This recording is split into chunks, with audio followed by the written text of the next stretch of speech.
Hello viewers, welcome to this video. This is a short video on the basics of operating a virtual calculator, the calculator that is to be used in GATE exam for calculations.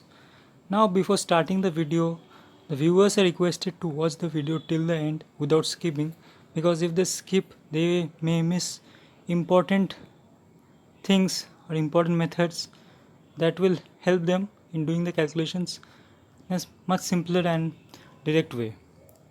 Now, the GATE calculator, as the aspirants may be knowing, is a virtual calculator that is shown on the right side of the screen during the exam, and that is to be used by the aspirants in solving their calculations.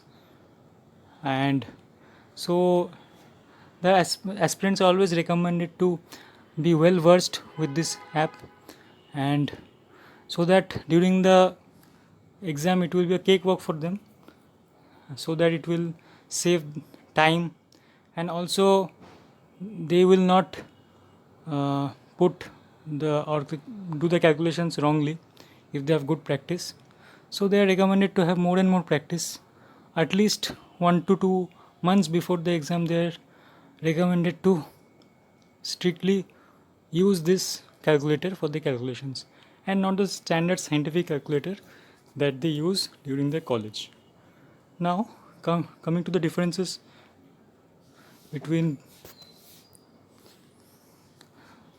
this calculator and the standard scientific calculator. The standard scientific calculator, the function is written first, and then the argument, and then the calculation is done. But in this calculator, the function is written later. First comes the argument, then the function, then the calculation part. For example, let us take an example to calculate the value of log 10. The value of log 10, as we all know, is 1. In a standard scientific calculator, first we need to type the log function, then press 10, and if you press equal to, then the result will be 1. But in this calculator, first we need to type 10 followed by the log function, so it displays 1. Like this, other functions also need to be used for calculation. Like, let us say we are required to find the value of e to the power minus 5. So what can be done is, the steps will be, first we write 5. The argument of 5 is here minus 1, that is minus sign. So we put this, we press this button. Now what we do, we press the e to the power x function, so that gives the value of e to the power minus 5. Like this we need to proceed, first the argument followed by the function. Now let us take a look at how to do calculations with a few functions. So let us take the exponential functions first. Let's say x to the power y. To calculate x to the power y, suppose 2 to the power 3. So we first need to put 2, then press the x to the power y function, then need to type 3, and then press equal to. So it will display 8. Let us find the nth root or the yth root of a number. We all know that the 1.5th root of 8 is 4. So to find the 1.5th root of 8, what we can do is first clear this result. We could have proceeded with that result also, because it was 8. Then we need to press this function which was root of y. Then we need to press what root of 8 we need to calculate. In this case it is 1.5. So putting 1.5 and pressing equal to, it should show 4. taking the reverse way, if 4 is raised to the power 1.5, it will give 8. So as we all know, x to the power y function needs to be used after this. Now it need to press 1.5. Now need to press equal to, so it gives 8. Like that, there are other functions also, like sine in degree. So let us find the value of sine 30 degrees, suppose. So we first press 30 followed by sine function, so it gives 0.5. Now let us say we want to find this inverse value of sine 0.5, sine inverse value of 0.5 in radian. So we change the mode from degree to radian. Then we take the sine inverse function. As 0.5 is already showing, we need simply by pressing sine inverse, we get pi by 6, that is the value 0.5235.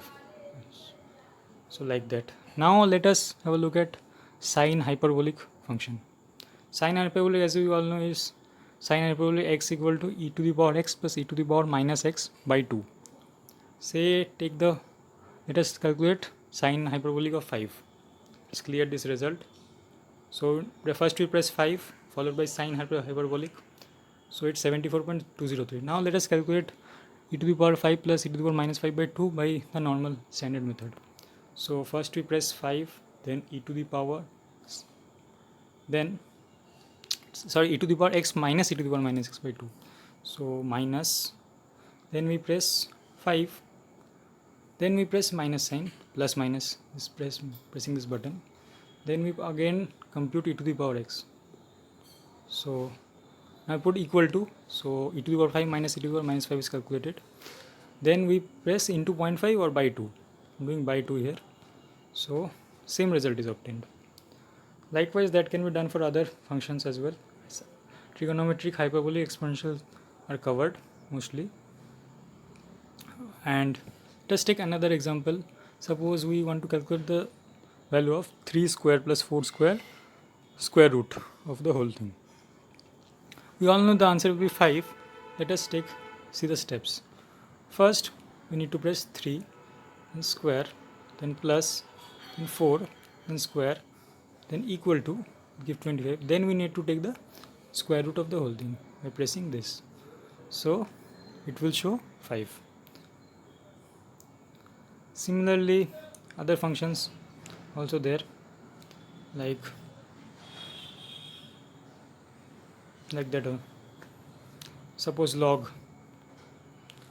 Suppose we want to find the value of log 8 base 2. We all know that the value will be 3. Let us do this using the calculator. First we press 8, then we press the log x base y function. Then we put the base. If we put the base as 2 and press equal to, then the result should come out to be 3. Here it is, like that. We can use it for any arbitrary x and y to get the result. Okay. We can also find the remainder of a number upon division by another number, say 90 divided by 8, the remainder. Only it will be 2. Let's check. So here it is obtained. Now one important feature that this offers by the virtual calculator is the memory function. Using this memory function, one value can be stored in the memory and it can be recalled whenever needed, or some values can be added or subtracted to it, and whenever required it can be cleared also. Let's take 5 and store it in memory by using memory store MS. Now if we want to use it in some other calculation, say 7 into, if we use the memory recall, then 5 will be recalled, like that, and it means 35. Now suppose we want to add some other number to 35. Let's say add 25 to memory. Now if you recall memory, will get 60. sorry, it was 5 na. Oh, so now we need to add 30 more. Say, let's say 30 added. Now we will get 60. Now if we want to use this result again and again, then it is useful. Suppose you need to find the value of sine 60 degree plus cos 60 degree. So for converting this into degree first, now storing it in memory. Now we will recall this whenever needed. So memory recall sine plus memory recall cos. So we get the value as required. Now suppose we want to deduct something from this memory value, say 30. So using m minus we can do memory recall gives 30. So it will be 30. 60 minus 30 is 30. So we can use this 30 again required. Say sine 30 plus cos 30. Calculating sine 30 plus cos 30. So memory recall sine plus memory recall cos. Give the same result, 1.366. Okay. Suppose we want to find the fifth root of 10, the reciprocal of the fifth root of 10. How can we do it? Let's see. First we need to find the fifth root of 10. That can be done using 10 n root y 5. Taking the reciprocal is very easy. There is a function of 1 by x. So simply by pressing this 1 by x, we get the required result. So that is more or less covering all functions and all useful operations that can be and shortcuts and tricks that can be done using scientific calculator, virtual calculator, that may come handy. And if we are well used to these techniques, it may save a lot of time and may give an edge of the aspirant over the others who find it difficult to operate this. So hope this video was helpful in explaining all the basic operations involving a virtual calculator. And if you find it useful, please like, share it with others so that they also can get benefited. Thank you very much for watching this video till the end. That's all for this video. Thank you very much.